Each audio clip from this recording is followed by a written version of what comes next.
J'étais une stagiaire timide. J'ai vu un homme âgé sourd être ignoré dans notre hall d'entrée, alors je l'ai salué en langue des signes. Je n'avais aucune idée que le PDG regardait. Ou qui était cet homme? Je n'étais qu'une stagiaire timide qui faisait des photocopies et allait chercher le café quand j'ai vu un homme âgé, seul au milieu de notre hall d'entreprise animé, clairement frustré alors que les gens passaient devant lui sans lui jeter un second regard. Quand j'ai réalisé qu'il était sourd et qu'il essayait de communiquer, je me suis approché de lui et j'ai signé un simple « Bonjour, puis-je vous aider ?» Je n'avais aucune idée que le PDG de l'entreprise observait la scène depuis la mezzanine. Avant de nous plonger dans l'histoire, je suis curieuse. Avez-vous déjà appris une compétence pour aider quelqu'un que vous aimez? Racontez-moi dans les commentaires ci-dessous. Et n'oubliez pas de vous abonner pour plus d'histoires inspirantes comme celle-ci. Maintenant, laissez-moi vous ramener à ce mardi matin qui a changé ma vie. Il y a 6 mois, j'étais la personne la plus invisible chez Meridian Communication. À 22 ans, j'étais une stagiaire débutante en marketing qui passait ses journées à faire des photocopies, à organiser les placards de fourniture et à essayer de me fondre dans le décor de l'une des agences de publicité les plus prestigieuses de Chicago. J'étais le genre de personne qui déjeunait seule à son bureau, qui prenait les escaliers au lieu de l'ascenseur pour éviter les petites conversations, et qui n'avait jamais pris la parole en réunion. Pas une seule fois. Je n'avais pas toujours été comme ça. Au lycée, j'étais confiante, extravertie, même populaire. Mais l'université avait été une série de petits échecs et de rejets qui avaient lentement érodé ma confiance en moi. Au moment où j'ai obtenu mon diplôme en communication, j'avais l'impression d'être l'ombre de moi-même. Le stage chez Meridian était censé être mon nouveau départ, ma chance de faire mes preuves dans le monde réel. Au lieu de ça, c'était devenu un autre endroit où je me sentais petite et insignifiante. La seule chose qui donnait un vrai sens à ma vie était mon petit frère, Danny. Il avait 8 ans et était né sourd. Alors que nos parents avaient eu du mal à apprendre la langue des signes, je m'y étais plongé avec une passion qui avait surpris tout le monde, y compris moi-même. Je passais des heures à m'entraîner, à regarder des vidéos, à suivre des cours au centre communautaire. Danny est devenu ma motivation pour maîtriser quelque chose qui comptait, quelque chose qui pouvait faire une réelle différence dans la vie de quelqu'un. Quand j'ai commencé chez Meridian, je maîtrisais parfaitement la langue des signes américaine, ASL. C'était la seule compétence que je possédais dont j'étais vraiment fier, bien qu'elle n'ait jamais semblé pertinente dans ma vie professionnelle. Dans le monde de l'entreprise, des campagnes marketing et des présentations clients, ma capacité à communiquer avec la communauté sourde me semblait être un talent magnifique mais inutile, comme savoir jouer du violon dans un monde qui n'apprécierait que les guitares électriques. Le matin qui a tout changé a commencé comme tous les autres. C'était un mardi d'octobre et le bâtiment de Meridian bourdonnait de son énergie frénétique habituelle. Nous étions en pleine préparation d'une présentation client majeure et tout le monde était stressé, pressé et concentré sur ses propres tâches urgentes. J'étais posté à l'accueil, aidant à organiser le matériel pour la présentation, quand je l'ai remarqué. C'était un homme âgé, probablement dans la soixantaine-dizaine, impeccablement vêtu d'un costume bleu marine qui semblait cher et bien taillé. Ses cheveux argentés étaient parfaitement coiffés, et il se tenait avec une sorte de dignité tranquille qui témoignait d'une vie de succès et de respect. Mais il y avait quelque chose dans ses yeux, un mélange de frustration et de tristesse, qui m'a fendu le cœur. Il se tenait au bureau de la réception, essayant de communiquer avec Jessica, notre réceptionniste en chef. Jessica était une personne tout à fait gentille, mais elle était aussi incroyablement occupée et devenait clairement impatiente face à la barrière de communication. « Monsieur, je suis désolé, mais je ne comprends pas ce que vous essayez de me dire. Avez-vous un rendez-vous? Pouvez-vous écrire le nom de la personne que vous venez voir? » L'homme faisait des gestes, pointant vers les ascenseurs, sa bouche bougeant pour former ce que j'ai réalisé être des mots que Jessica ne pouvait pas entendre. Et puis je l'ai vu. Les mouvements subtils des mains, les expressions faciales, la façon dont il essayait d'épeler quelque chose avec ses doigts. Il signait. J'ai regardé avec une consternation croissante Jessica se tourner pour aider un autre visiteur, ignorant de fait le vieil homme. Il est resté là un moment, l'air perdu et de plus en plus affligé. D'autres employés passaient devant lui. Des directeurs de compte en costume coûteux. Des directeurs créatifs les bras chargés de panneaux de présentation. Des assistants juniors se précipitant vers des réunions. Aucun d'entre eux ne s'est arrêté. Aucun ne semblait remarquer que cet homme distingué avait besoin d'aide. Mon premier instinct a été de rester où j'étais. Je n'étais qu'une stagiaire. J'avais mes propres tâches à accomplir. Ma superviseure, Margaret, avait clairement indiqué que mon travail consistait à soutenir la préparation de la présentation, pas à m'impliquer dans les tâches de la réception. Mais en voyant les épaules de l'homme s'affaisser légèrement, en voyant la défaite s'insinuer dans sa posture, j'ai pensé à Danny. J'ai pensé à ce qu'il ressentait quand les gens l'ignoraient. Quand il le regardait comme si sa surdité le rendait invisible. J'ai fait un choix qui allait changer ma vie pour toujours. Je me suis dirigé vers le bureau de la réception, le cœur battant la chamade de nervosité. L'homme a levé les yeux quand je me suis approché, et j'ai pu voir la lassitude dans son regard, l'attente d'une autre personne qui essaierait de le presser ou d'ignorer ses besoins. J'ai pris une profonde inspiration et j'ai signé « Bonjour, je m'appelle Catherine. Puis-je vous aider ?» La transformation sur son visage fut immédiate et profonde. Ses yeux s'écarquillèrent de surprise et de soulagement, et un sourire se dessina sur ses traits. Le premier sourire sincère que j'avais vu de lui depuis qu'il était entré dans le bâtiment. « Vous signez ?» répondit-il, ses mains bougeant avec la grâce fluide de quelqu'un qui utilisait l'ASL depuis des décennies. Dieu merci. Je commençais à penser que personne ici ne serait capable de me comprendre. Je suis vraiment désolé que vous ayez eu des difficultés, ai-je signé en retour. Comment puis-je vous aider? Je suis ici pour voir mon fils, expliqua-t-il, mais je ne sais pas comment le joindre. Je n'ai pas de rendez-vous. Et la jeune femme à l'accueil, il fit un geste vers Jessica, qui aidait maintenant quelqu'un d'autre, elle semblait très occupée. Comment s'appelle votre fils, ai-je demandé. Je peux vous aider à le trouver. L'homme marqua une pause, et je pus voir une émotion complexe traverser son visage, un mélange de fierté et d'incertitude. Michael Hartwell, signa-t-il finalement. Mon cœur a failli s'arrêter. Michael Hartwell, le PDG de Meridian Communication, l'homme dont le nom figurait sur l'annuaire de l'immeuble, dont le bureau d'angle occupait tout le dernier étage, dont les rares apparitions dans les parties communes du bâtiment provoquaient une onde de nervosité parmi le personnel. Monsieur Hartwell est votre fils, ai-je signé, en essayant de ne pas laisser paraître ma surprise. Oui, confirma-t-il. Je sais qu'il est très occupé, mais j'espérais, eh bien, j'étais dans le quartier, et j'ai pensé que je pourrais peut-être le voir juste quelques minutes. Je pouvais voir la vulnérabilité dans son expression, la façon dont il essayait de paraître décontracté à propos de ce qui était clairement une visite importante. C'était un père qui voulait voir son fils.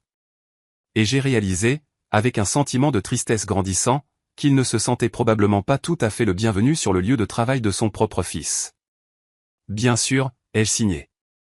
Laissez-moi voir ce que je peux faire. Voulez-vous vous asseoir pendant que je passe quelques appels? Je l'ai guidé vers le confortable coin salon du hall, m'assurant qu'il avait une vue claire sur moi pour que nous puissions continuer à communiquer. Puis j'ai fait face à mon premier défi majeur. Comment une humble stagiaire peut-elle organiser une rencontre entre un visiteur et le PDG de l'entreprise? J'ai commencé par l'assistante de direction de Monsieur Hartwell, une femme redoutable nommée Patricia, qui gardait l'accès au PDG comme un dragon protégeant son trésor. Quand j'ai appelé son poste, sa voix était sèche et professionnelle. Bureau de Monsieur Hartwell. Patricia à l'appareil. Bonjour, Patricia. C'est Catherine Walsh, du programme des stagiaires. J'ai un visiteur ici dans le hall qui dit être le père de Monsieur Hartwell et il aimerait le voir si possible. Il y eut une longue pause. Son père? Oui, madame. Un monsieur âgé, très bien habillé. Il attend dans le hall. Une autre pause, plus longue cette fois. Je dois vérifier avec Monsieur Hartwell. Pouvez-vous faire patienter le visiteur? Bien sûr. Merci. J'ai raccroché et je suis retourné voir Monsieur Hartwell, Robert, comme il s'était présenté, pour lui faire savoir que nous travaillions à organiser la rencontre. Pendant que nous attendions, nous avons parlé, ou plutôt, nous avons signé, et j'ai découvert que Robert Hartwell était l'une des personnes les plus intéressantes que j'ai jamais rencontrées. Il m'a parlé de sa carrière d'architecte, de la façon dont il a conçu plusieurs des bâtiments qui composent maintenant la skyline de Chicago. Il m'a parlé de sa défunte épouse, la mère de Michael, qui avait été enseignante à l'école pour les sourds de l'Illinois. Il m'a parlé des défis d'élever un fils entendant en tant que parent sourd, et de la fierté qu'il ressentait pour le succès de Michael, même s'il ne se voyait pas aussi souvent qu'il l'aurait souhaité. Il a toujours été ambitieux, signa Robert. Son expression était un mélange d'admiration et d'inquiétude. Même enfant, il voulait faire ses preuves, montrer au monde qu'avoir un père sourd ne le freinait pas. Je suis fier de ce qu'il a accompli, mais parfois je crains qu'il ait oublié comment ralentir, comment simplement être. Pendant que nous parlions, je prenais de plus en plus conscience que nous attirions l'attention. D'autres employés jetaient des regards dans notre direction, certains avec curiosité, d'autres avec ce qui ressemblait à de l'agacement. Je pouvais voir Jessica à la réception répondre à des questions sur la raison pour laquelle une conversation en langue des signes se déroulait dans le hall. 20 minutes passèrent, puis 30. Patricia rappela pour dire que M. Hartwell était en réunion successive et ne serait pas disponible avant au moins 1 heure. Je pouvais voir la déception dans ses yeux, bien qu'il ait essayé de la cacher. Peut-être que je devrais revenir une autre fois, signa-t-il. Je ne veux pas déranger. Vous ne dérangez pas, l'ai-je assuré. Voulez-vous attendre un peu plus longtemps? Je peux vous faire visiter le bâtiment si vous le souhaitez. Nous avons de belles œuvres d'art aux étages supérieurs. Son visage s'illumina. J'adorerais ça. Je n'ai pas vu où Michael travaille. Et c'est ainsi qu'a commencé ce qui serait plus tard décrit comme la visite de bâtiment la plus non autorisée de l'histoire de Meridian Communication. J'aurais dû organiser le matériel de présentation. J'aurais dû faire des photocopies et mettre à jour des feuilles de calcul. Au lieu de ça, j'ai passé les 2 heures suivantes à faire une visite complète de l'entreprise de son fils à Robert Hartwell. Nous avons commencé par le département créatif où j'ai présenté Robert à certains des graphistes et des rédacteurs. La plupart d'entre eux étaient polis mais clairement occupés, offrant des salutations rapides avant de retourner à leur travail. Mais quelques-uns étaient vraiment intéressés de le rencontrer, surtout quand j'ai expliqué qu'il était architecte et qu'il pouvait apprécier les éléments de design de leur campagne. J'ai traduit les conversations, aidé Robert à comprendre le travail qui était fait, et j'ai vu son visage s'illuminer de fierté en apprenant davantage sur l'entreprise que son fils avait bâtie. Nous avons visité l'étage de la gestion des comptes où Robert était fasciné par les stratégies de relations clients.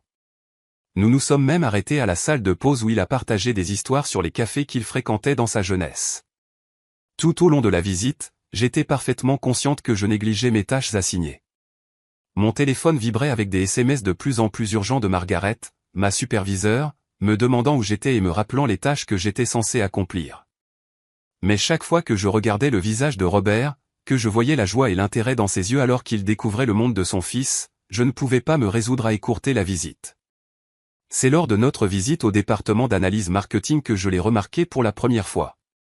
Michael Hartwell se tenait sur la mezzanine qui surplombait l'étage principal, partiellement caché derrière un pilier. Il nous regardait son père interagir avec ses employés, me regardait traduire les conversations et faciliter les liens. Je ne pouvais pas voir clairement son expression de cette distance, mais quelque chose dans sa posture suggérait qu'il était là depuis un moment.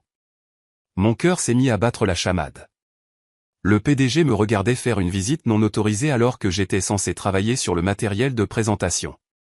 J'allais probablement me faire virer et j'allais certainement causer des ennuis à Robert pour avoir perturbé le lieu de travail. Mais quand j'ai regardé à nouveau quelques secondes plus tard, il avait disparu. Nous avons continué la visite, visitant les salles de conférence où se déroulaient les présentations clients majeures, la bibliothèque où les campagnes primées de l'entreprise étaient exposées, et enfin l'étage de la direction. Robert était particulièrement intéressé par cette zone, posant des questions sur les processus de prise de décision et la structure de direction de l'entreprise.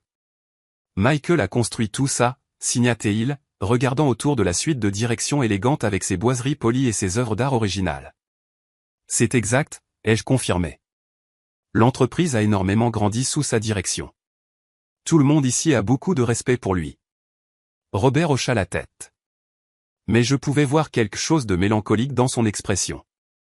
Je suis fier de lui, signa-t-il. J'aimerais juste. Qu'est-ce que vous aimeriez, ai-je demandé doucement. J'aimerais mieux le connaître en tant qu'adulte. Quand il était jeune, nous étions très proches.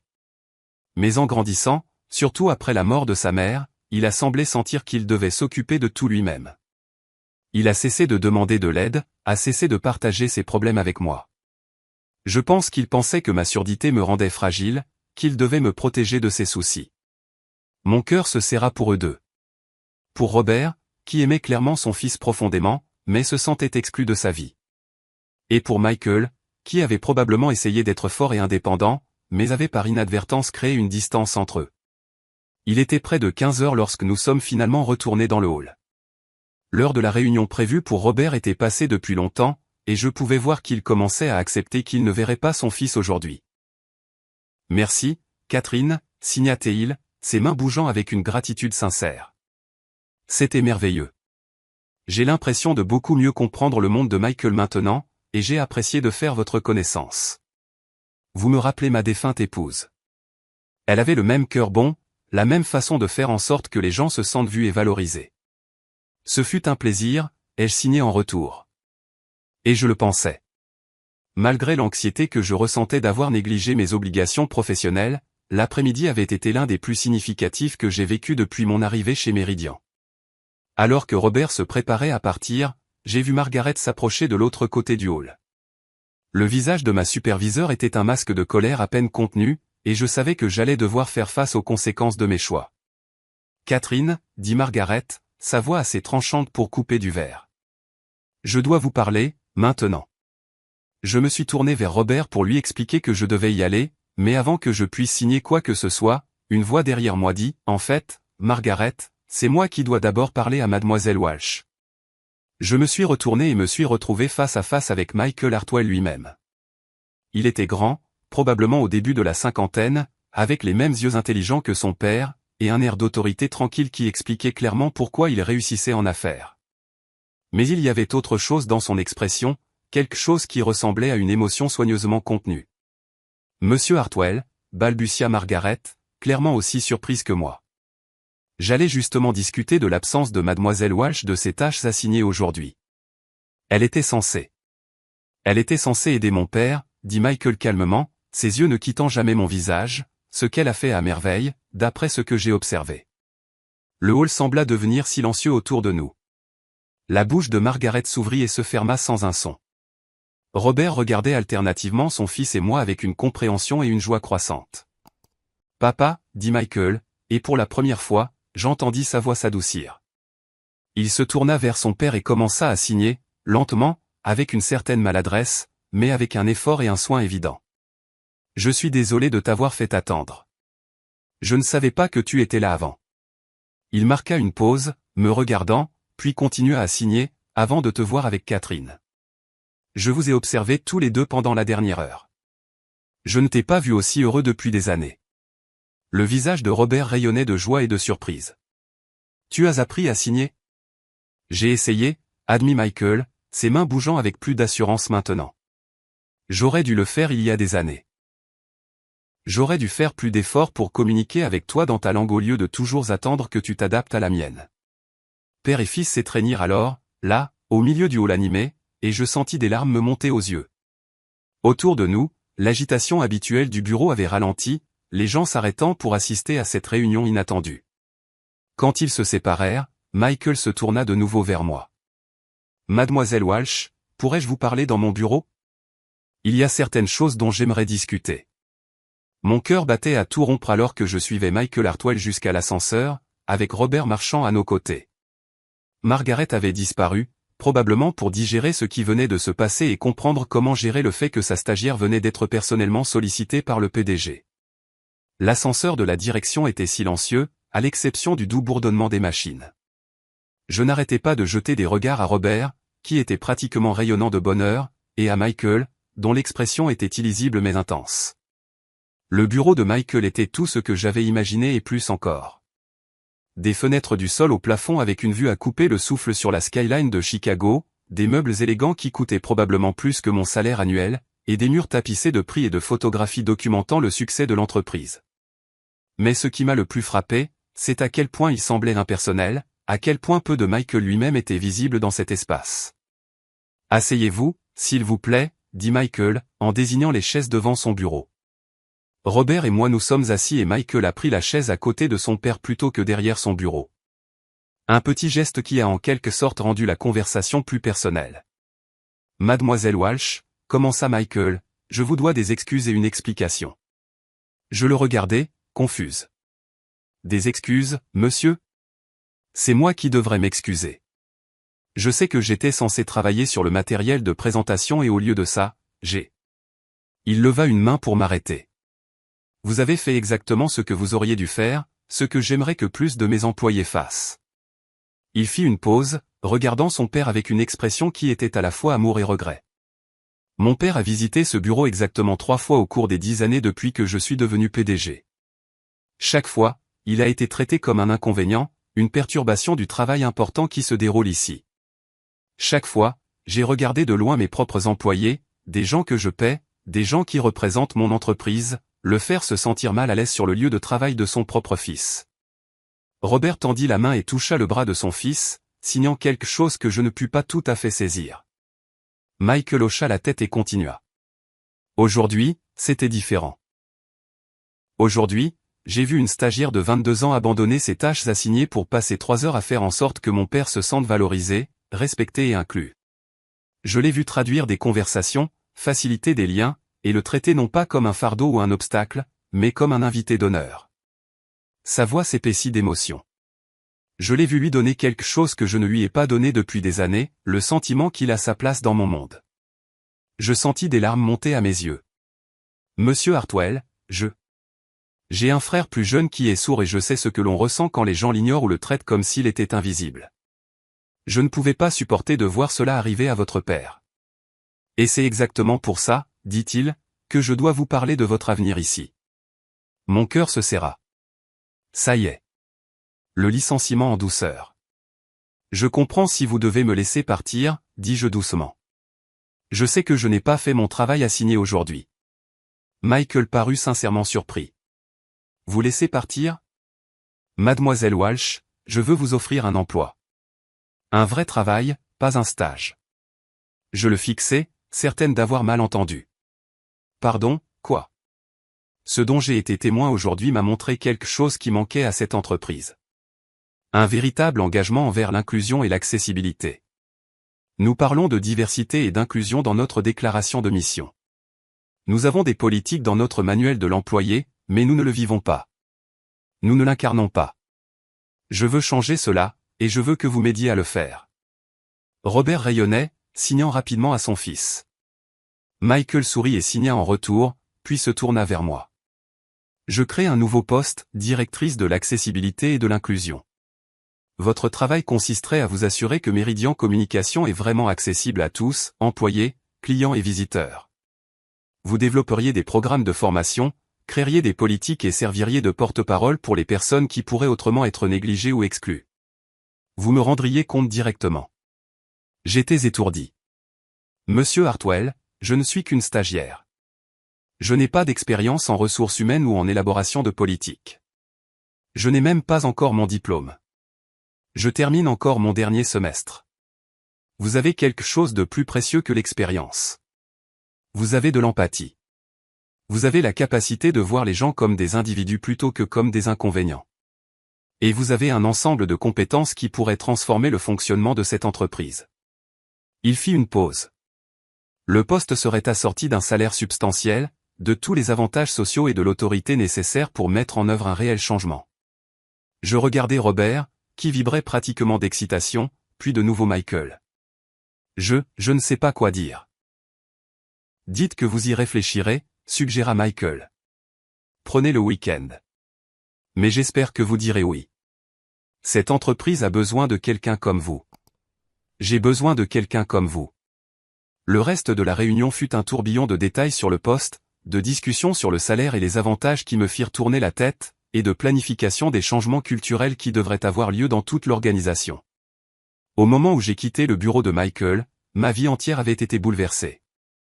Robert me serra dans ses bras pour me dire au revoir, signant ses remerciements encore et encore.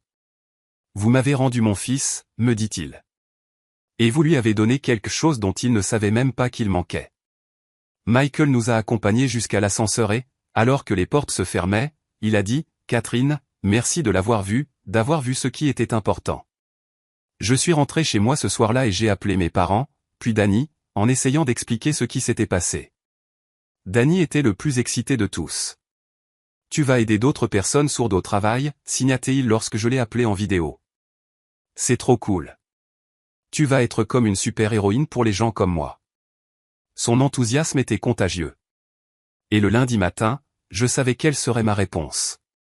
J'ai commencé mon nouveau poste la semaine suivante.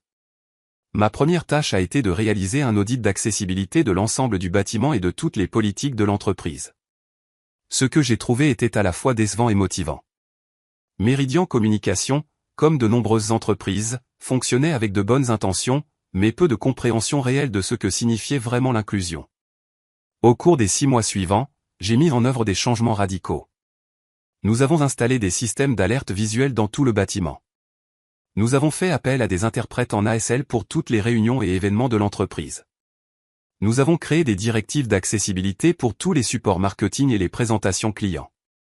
Plus important encore, nous avons institué une formation obligatoire sur l'inclusion pour tous les employés, en commençant par l'équipe de direction. Les sessions de formation ont été une révélation pour toutes les personnes impliquées. J'ai fait venir des intervenants de la communauté sourde, dont Robert, qui a partagé ses expériences et aidé les employés à comprendre l'impact de leurs actions ou inactions. J'ai donné des cours de base de langue des signes pendant les heures de déjeuner et j'ai été étonné du nombre de personnes désireuses d'apprendre.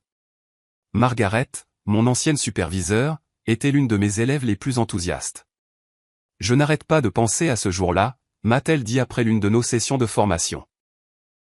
J'étais tellement concentré sur la présentation, sur les tâches qui semblaient urgentes, que j'ai complètement manqué ce qui était vraiment important. Je ne veux plus jamais faire cette erreur. Les changements ne concernaient pas seulement l'accessibilité pour la communauté sourde.